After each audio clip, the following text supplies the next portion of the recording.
So the drum circle was way back into the woods by this campfire, so we had to walk a little bit to find it, and then we finally found it. And yeah, I would have never picked going to a drum circle. I don't have a drum, but I learned a lot there, and she loved it. I think it was one of the most memorable things about the weekend for her was getting to see all of these drums. The presenter she did a great job of like explaining the different drums and explaining, I think, the respect that you have to have for these instruments. And for Ayra, I mean, she just right away was like, I want to play the grandmother drum. Like that was what she saw, the really big one, and she just right away wanted to have her hands on it and play it. And what the presenter was saying was that these drums all have spirits, and she has known people who have been killed just for touching someone else's drum and all of that. And then Ayra's over there like, I want to play, I want to play, I want to play. But she heard this message, and the messages that the presenter said, and it got across to her, and it really, I think, affected her in a way where she was like, but why can't I play? And ended up like crying for a little bit because she just wanted to go straight to the drum. And when they started kind of playing in a circle, they offered her like a hand shaker or like a maraca or something, and she just had to go off and cry for a little bit because the presenter told her that she had to wait to play that big grandmother drum. And I just like scooped her up and held her and told her like, no, she's right. Like you can't just play someone else's drum if they're in the middle of presenting. And I think it was a little bit of a learning lesson to her. Eventually she did get to play the drum. So eventually like we came back over to the circle once she had calmed down, and the presenter gave her the drumsticks and she was able to play it for a little bit. And then we left, then we went to the next session because Ayra kept wanting to play the drum as the presenter was moving into some more songs and things. So I think it was really powerful to teach Ayra about the respect for these instruments, which are really very fragile, and really do contain a lot of they contain a lot in them, like the sound itself, but the ceremony as well. And so I think it was just really important for Ayra to hear that from someone who is not me, because I can tell her a million times, like, don't touch this breakable thing, like don't touch it, but she doesn't always listen to me. So having another adult figure who was dressed up very ceremoniously and taking these things very seriously, explain to her in a little bit of a different way why we don't touch things that are sacred or that are breakable without getting someone's permission first, I think was very powerful for her here.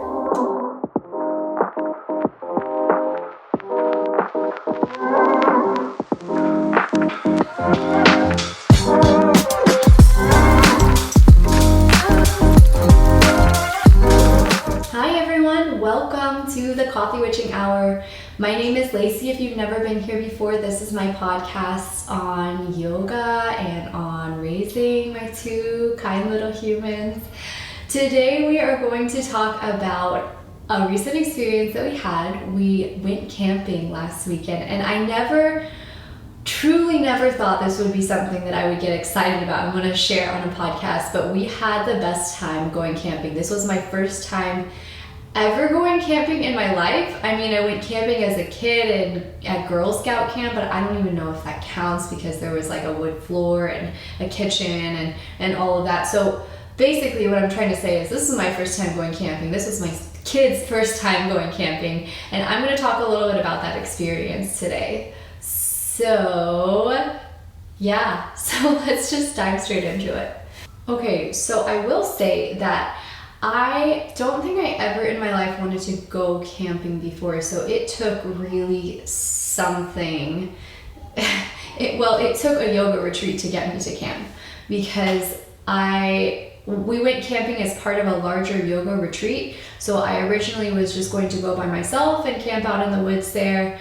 But long story short, decided to bring my family along very last minute, I think. And decided to camp off-site with them instead of at the retreat itself. So this decision was partly, well, it was Daniel's idea mostly because he's someone who likes being kind of out in nature and would definitely go back to that farm in California that we lived on, or somewhere very rural, and would be very happy out there. I think me personally, I struggled a lot living on a farm off the grid, no cell service, no, all of the things that I'm used to in my daily life, just like growing up in a small town and then living in cities, all the things that I've taken for granted. I found it was really hard for me once those things were missing. Like electricity, we did have electricity and we did have Wi-Fi, and that's how we were able to call people on our cell phones and things like that. But the electricity would periodically go out because we were just off the grid, and if a power line would go down, it would sometimes take days to repair it. So that, I think, and not even having like a heater. We had these teeny tiny little heaters that didn't really work, so we just really had this wood burning stove as our only way of heating ourselves, and I didn't know how to work that thing, and I didn't know how to raise farm animals and all of that. And so I think it was a really, really, really steep learning curve for me when I was out in California. Whereas for Daniel, it was just a lot easier. And he has been wanting to go camping a lot longer and has been a lot more excited about it than I have been. Although I didn't camp as a kid, I did go to the mountains, and I went with my parents almost every single year. We would go out to Wyoming. Laramie, Wyoming, if you're not familiar with it, it's kind of like how do I describe it? It's like a less populated version of Boulder, maybe, with the surrounding places being a lot more conservative, I would say. But and there aren't many people in Wyoming, so it's just kind of a very unpopulated area compared to Colorado. And my parents always enjoyed going out there and being surrounded by nature and being in the mountains, but they didn't like to camp either. And so we would stay in a cheap motel and then go to the mountains during the day, spend the day out there, and then come back at night.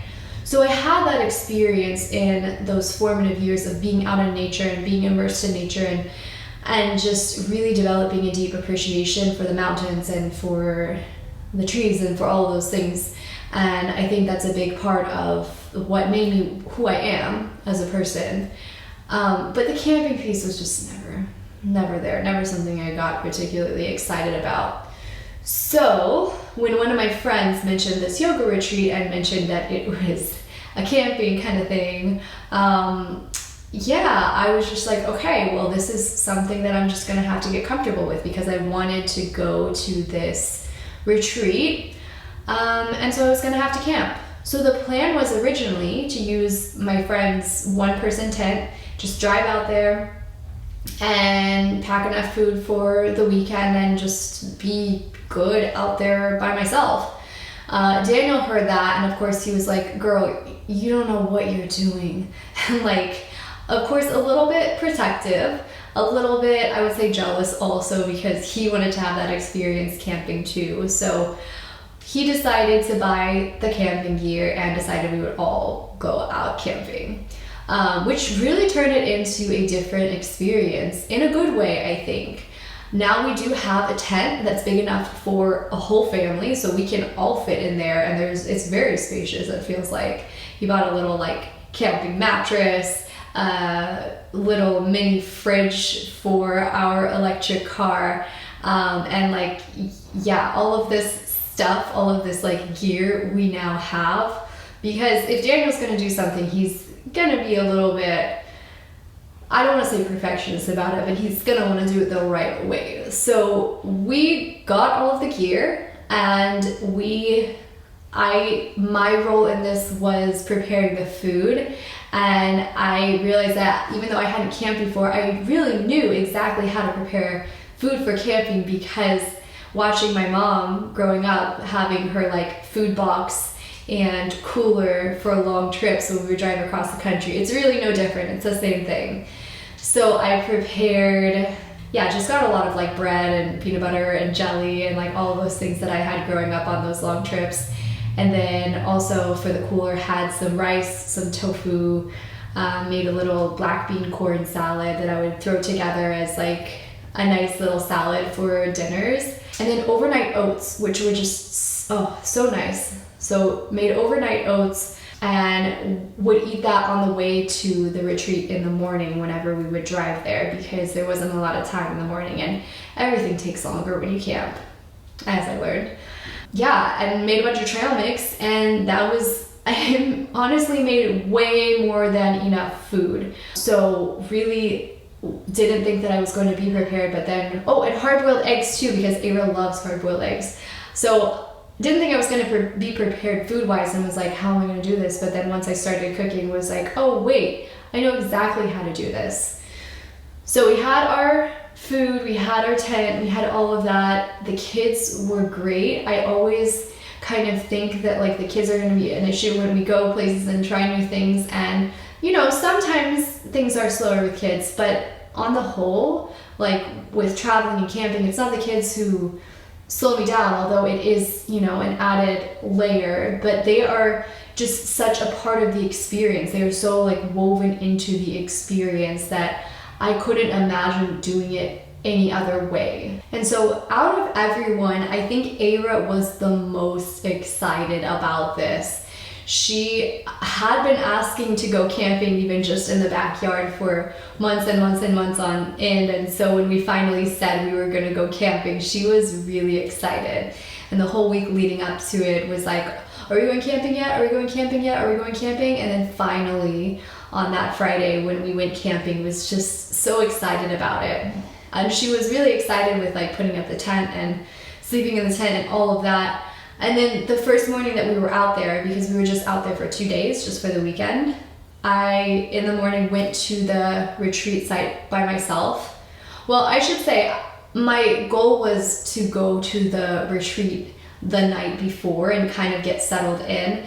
And I didn't make it out there because setting up a tent takes a very long time, and I was kind of on like kid watching duty while Daniel and some very kind stranger set up the tent together. And by the time we got out to the campsite, it was pitch black. So it was a little bit of a challenge setting up a new tent when you can't see anything. But I really underestimated how dark it can get in places without city lights. So while the original plan was to go to the retreat site the night that I got out to the campsite, that clearly did not end up happening, because we were only about 15 minutes drive from where the retreat was happening, but there was no way. Once we got all set up in the campsite, there was just no way that I was going to drive out there at that point. It was like 9 o'clock, so it wasn't that late, and there were still things going on at the retreat site then. There was like a DJ and music happening and all kinds of things, but yeah, there was just no way, like with the darkness, that I was going to be driving out there. And I slept really well. Both nights that I was out there, because it was just pitch black out, slept so well. I mean, the only lights were the stars. Like, isn't that so amazing? I mean, that's something that if you live anywhere remotely rural, you might know already, but it's something that like I just don't see very often living in St. Louis. And even where I grew up in Carbondale, you couldn't see the stars as well as you can just out in nature. And so yeah, it was just so beautiful just looking up at the stars before going to bed and just being so tired.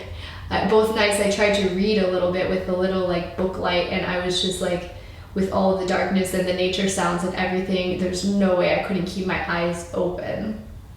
But yeah, so didn't make it out to the retreat site that first night. The next morning when I went out to the retreat, I kind of walked in and was like, am I in the right place?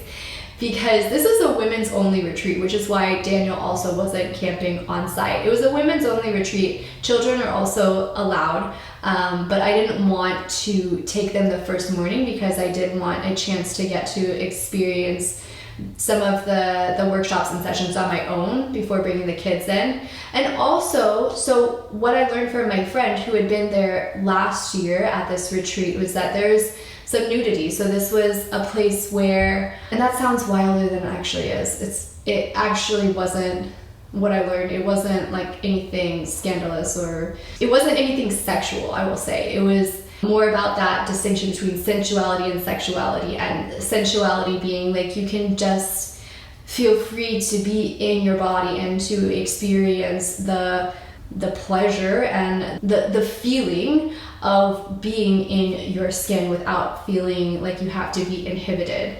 And so it sounds worse than it actually is, or it sounds like different than it actually is, but it's really just like a bunch of women like out in the woods kind of being a little bit more primal than you would see typically in a city type of situation.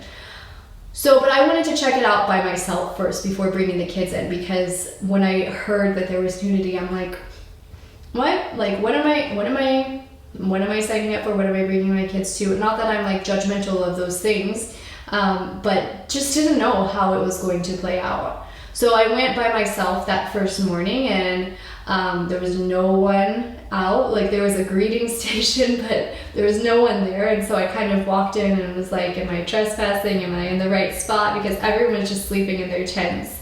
But just walked around, picked up a program, walked around, and then stumbled into the yoga class, which I was trying to make but didn't know where it was within the campsite that they were in.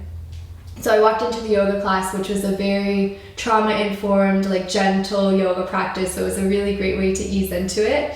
Walked in late, but just unrolled my mat towards the back of this wide open nature practice space, and it ended up being perfectly fine. So did some yoga.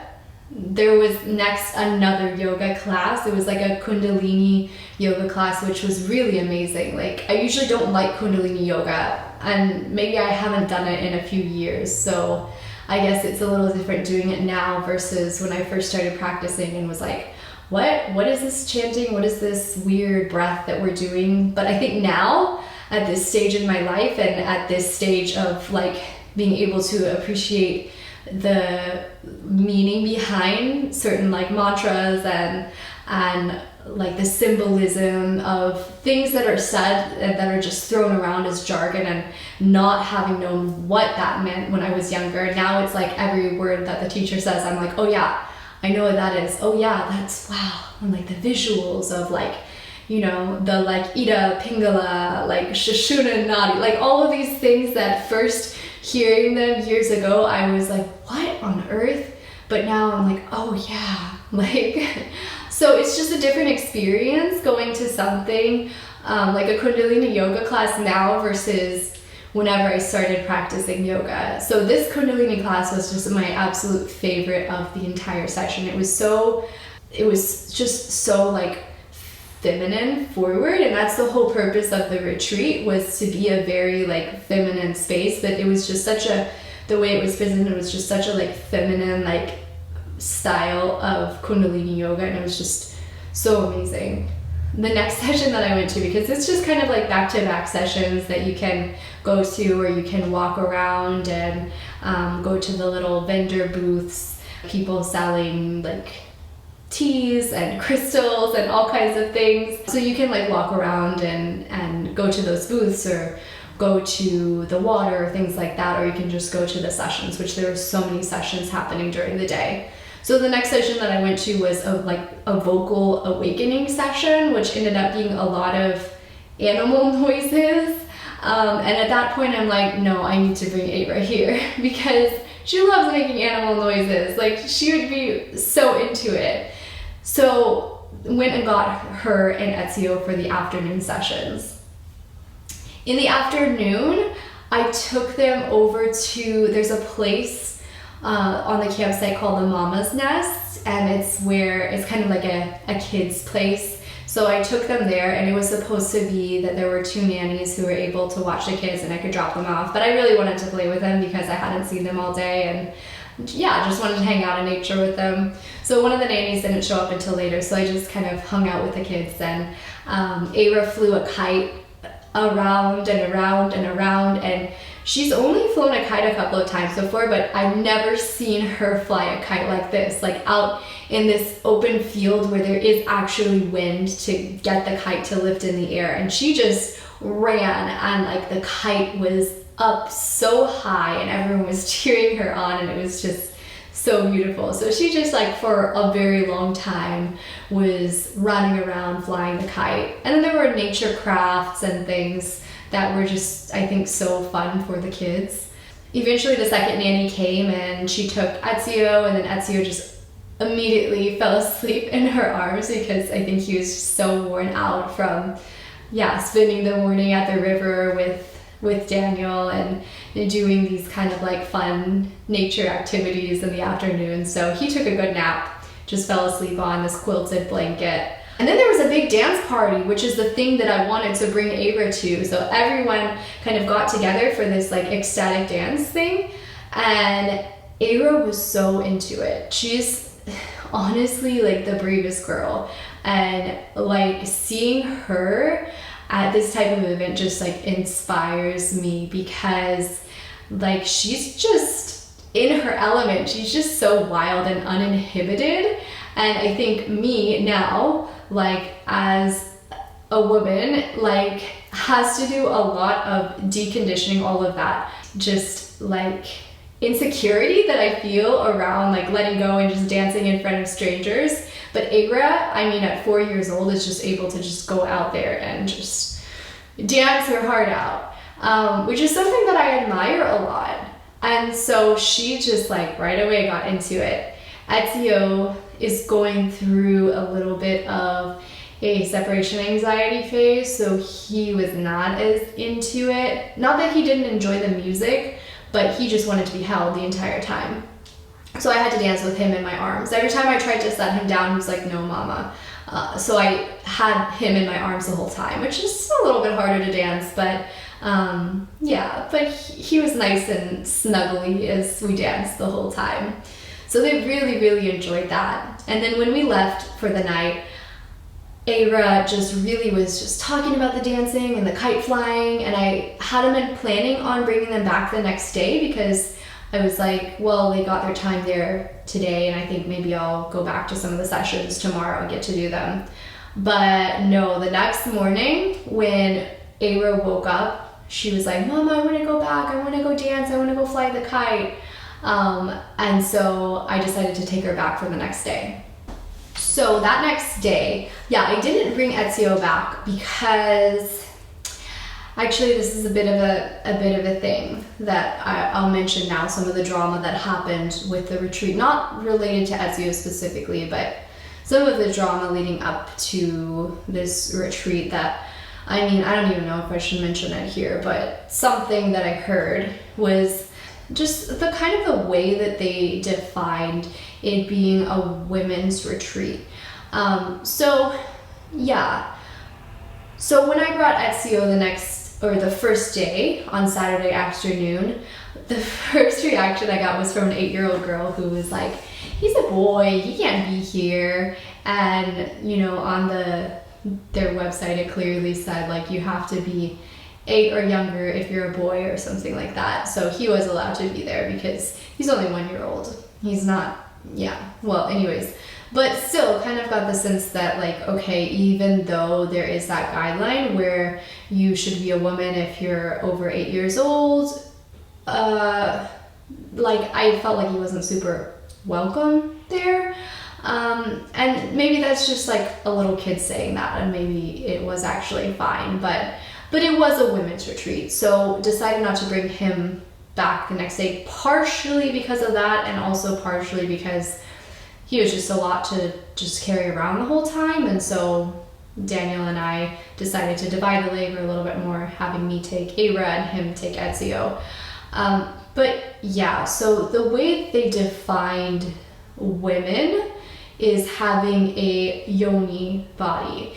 And what happened leading up to the retreat, this is kind of the drama that I heard, and I can't speak fully to it because I don't know the whole story. But what was said is that there was a trans woman who tried to, or I think who was maybe a presenter who was invited to do a sound bath or something like that, And then some of the older women who were part of the retreat, who were signed up as participants or something like that, complained that she was not a woman, which to me is wrong. It is just exclusive, and it's just, I mean, I understand having that distinction of having like a yoni body, but that just feels very discriminatory. And I feel like it wasn't the right decision to tell a trans woman not to come, because I mean, I feel like you should be supportive of trans people at all parts of their journey, whether or not they have a quote yoni. It's stupid. But I mean, again, I don't know the full story, but I think that kind of led to some like controversy leading up to the retreat, and apparently some of the presenters dropped out, and yeah, led to all of this drama. And I hope that they are maybe more inclusive next year, because I get it, if there is nudity and you know it is a place where women are allowed to walk around and feel like they're not being judged, or not they're in this space where it is safe to be in their skin and their bodies and all of that. But if you are a woman, like if you do identify as a woman, then you're not going to have that same male gaze, which is a thing that is trying to be avoided, and is trying to be excluded from that retreat. So I don't know. I mean, it's complicated. It's complicated, and it is Missouri at the end of the day. And I know why they made that decision, because I guess so many people complained about it. But I don't support that decision that was made. And I do hope that they are more inclusive next year. That being said, that kind of did factor into my decision not to bring Ezio back the next day and to just go with Aira, because it felt like she was more accepted and more included, even though Ezio was just a 1-year-old boy and just a baby basically. But yeah, so I brought Aira back the next day, and we did have a lot of fun. It was just, I think, such a different day from what I would have experienced on my own. Because with Aira there, I mean, she's a much shorter attention span, and the activities that she wanted to do, like the sessions that she picked out to do, were just very different from what I would have picked out myself. Like at the start of the day, there were 2 different yoga classes going on. There was one that I thought I wanted to go to. There was a kids yoga class, and then there was a drum circle. And I told Ava the activities that were going on, and she was straight away like, no, we have to do the drum circle. So the drum circle was way back into the woods by this campfire, so we had to walk a little bit to find it, and then we finally found it. And yeah, I would have never picked going to a drum circle. I don't have a drum, but I learned a lot there, and she loved it. I think it was one of the most memorable things about the weekend for her was getting to see all of these drums. The presenter she did a great job of like explaining the different drums and explaining, I think, the respect that you have to have for these instruments. And for Aira, I mean, she just right away was like, I want to play the grandmother drum. Like that was what she saw, the really big one, and she just right away wanted to have her hands on it and play it. And what the presenter was saying was that these drums all have spirits, and she has known people who have been killed just for touching someone else's drum and all of that. And then Aira's over there like, I want to play, I want to play, I want to play. But she heard this message, and the messages that the presenter said, and it got across to her, and it really, I think, affected her in a way where she was like, but why can't I play? And ended up like crying for a little bit because she just wanted to go straight to the drum. And when they started kind of playing in a circle, they offered her like a hand shaker or like a maraca or something, and she just had to go off and cry for a little bit because the presenter told her that she had to wait to play that big grandmother drum.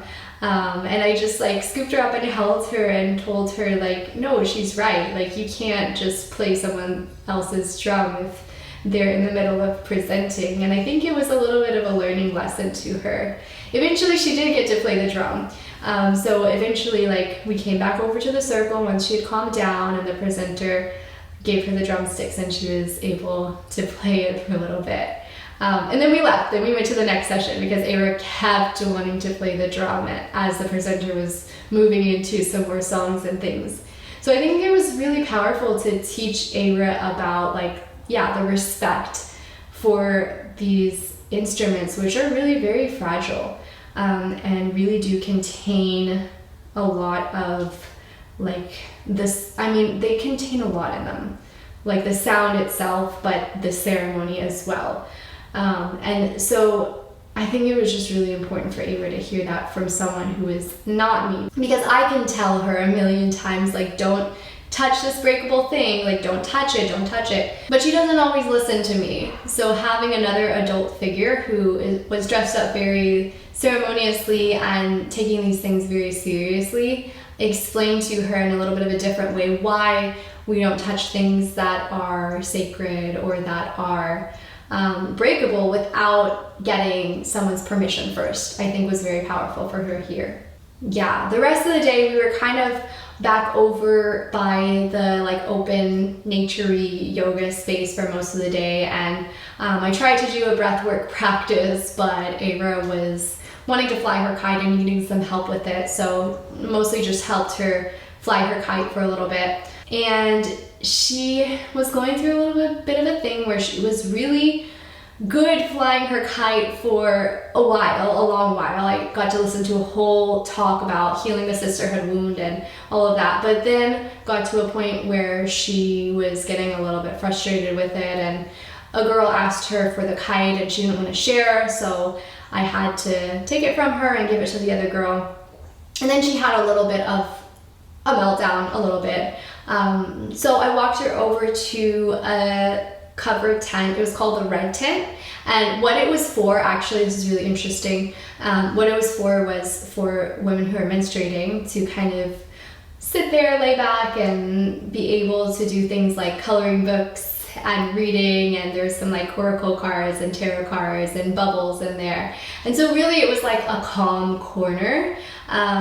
So Ayra went in there, I went in there with her, and she just blew some bubbles and, like, colored a little bit, and really was the thing that she needed to kind of calm down and get back on her feet. So the Red Tent was super cool. I took a lot of pictures in there because it was so, like, beautifully set up. I kind of felt like I was, I kind of felt like it was a tent that could have, like, belonged in Burning Man or something like that. It was just so, like, it was so beautiful. Yeah. So we spent a little bit of time there, and by the time she had calmed down and colored a little bit, and we went back over to the main area, by that time, it was basically time to go.